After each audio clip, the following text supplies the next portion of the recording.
नमस्ते भारत, नमस्ते बिहार। अब हम चलकर आ गए हैं सीतामढ़ी ज़िले में, और सीतामढ़ी ज़िले में जैसे ही हमने मधुबनी से इन किया है तो ये एक चेक पोस्ट है। बाजपट्टी क्षेत्र पड़ता है, विधानसभा क्षेत्र।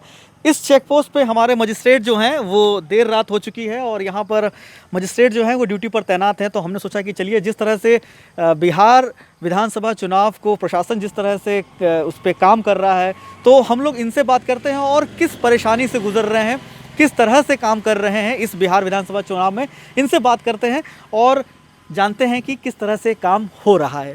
सर, पहले तो अपना नाम बताइएगा। सर, मेरा नाम मोहम्मद शकील अहमद हुआ। शकील अहमद जी। जी जी जी। सर, ये बताइए कि जिस चेक पोस्ट पे आप हैं, कब से आप यहाँ पे अपॉइंट हुए हैं और किस तरह से काम कर रहे हैं आप लोग? देखिए, वो जब से ये आदर्श आचार संहिता लागू हो जाता है ना, उसी रोज से ये चेक पोस्ट फंक्शन में आ जाता है और हम उसी रोज से ऑन ड्यूटी हैं। ऑन ड्यूटी है। जी। अच्छा, किस तरह से आप ड्यूटी कर रहे हैं? कितने बजे से कितने बजे तक दे रहे हैं? ये सुबह 8 बजे से शाम 8 बजे तक हमारी ड्यूटी है, और 8 बजे से लेकर अगली सुबह 8 बजे तक ये जो हमारे बगल में मजिस्ट्रेट साहब बैठे हुए हैं, इनका नाम मोहम्मद मुस्तकीम मंसूरी है। जी जी ये 8 बजे से लेकर अगली सुबह 8 बजे तक जी। ये अपनी ड्यूटी का निर्वहन करते हैं। जी। तो आप लोग दोनों व्यक्ति मिलके यहाँ पर 24 घंटे आप लोग ड्यूटी दे रहे हैं? 24 आवर। हाँ।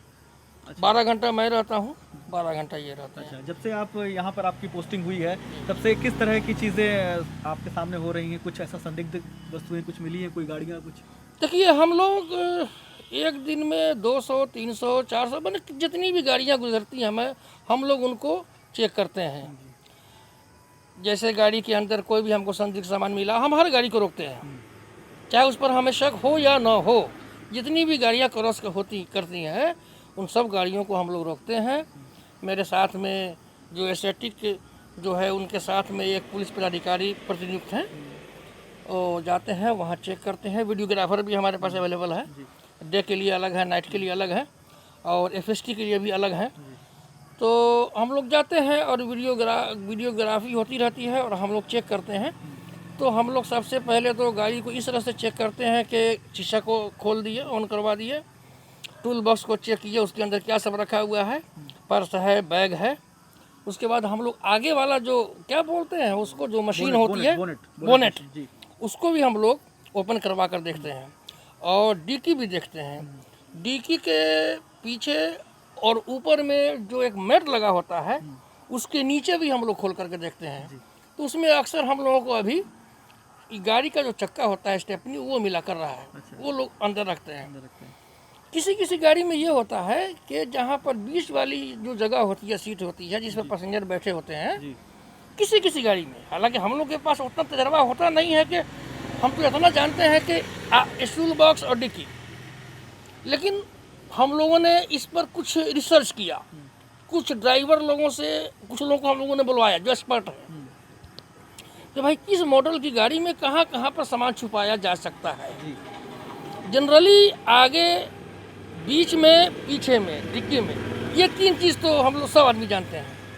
लेकिन क्या कोई ऐसी जगह गाड़ी में है, न्यू मॉडल में, चूँकि टेक्नोलॉजी बहुत डेवलप कर गई है, जहाँ कोई आदमी ऐसा सामान छुपा सकता हो जो सही नहीं है?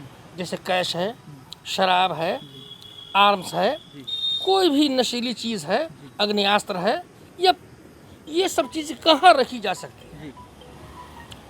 तो हमने कुछ लिस्ट बनाया। तो वैसी जगह निकली गाड़ी में? वैसी जगह तो निकली, लेकिन उसमें से मिठाई निकली। अच्छा। उसमें से हमको कोई ऐसा सामान नहीं मिला कि हमको तजुब हुआ कि ये आदमी इतना छुपा के अंदर मिठाई क्यों रखे हुआ है, जबकि उसके पास ऑलरेडी ओपन में जगह है। लेकिन वो रखा था अंदर। हमने उससे पूछा ऐसा क्यों रखा, तो वो जवाब नहीं दे पाया, बोला कि बस यूं ही रख दिए। तो हम लोग गाड़ी के लगभग हर पोर्शन को टच कर देते हैं। यही नहीं, जो स्टेपनी का जो चक्का होता है, हम उसको भी खोलने की कोशिश करते हैं, क्योंकि हो सकता है ऊपर से वो चक्का का रबर नज़र आ रहा हो और अंदर कुछ और चीज़ हो।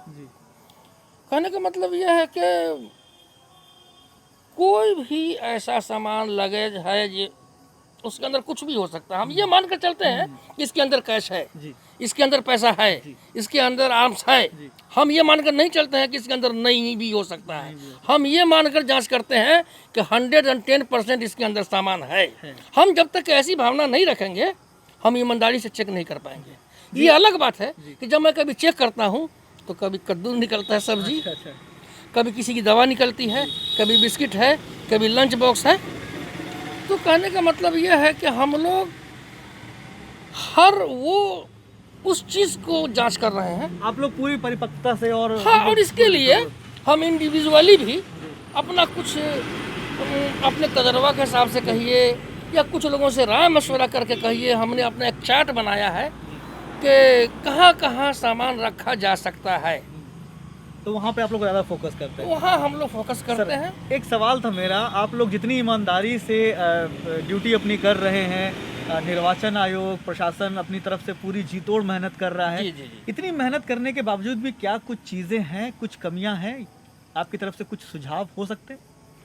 देखिए, सुझाव क्या दें, लेकिन हाँ ये है कि अगर हम लोगों को थोड़ा प्रचुर मात्रा में फोर्स वगैरह अगर मिल जाए, हालांकि अभी काम चलाने के लायक है, लेकिन और आवश्यकता महसूस की जा रही है। की जा रही है जी। तो ये आपके चेक पोस्ट पे या लगभग जहाँ पे ज़रूरत ऐसी बनती है वहाँ पर? नहीं, देखिए, जितना भी बॉर्डर इलाके का चेक पोस्ट है जो हमको जानकारी है, वहाँ तो है, काफ़ी फोर्स है, काफ़ी फोर्स है वहाँ। उधर है, फोर्स है उधर।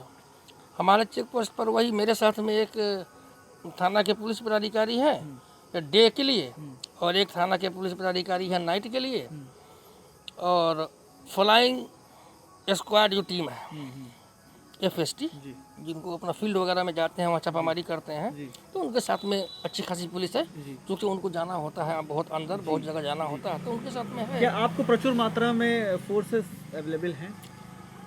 देखिए, दिन में तो काम चल जाता है, रात में थोड़ा सा हम चाहते हैं कि 2-4 फोर्स और मिल जाए तो अच्छा है, 2-4 फोर्स है। और मिल जाए तो अच्छा है। अभी के समय में क्या फोर्स है अवेलेबल?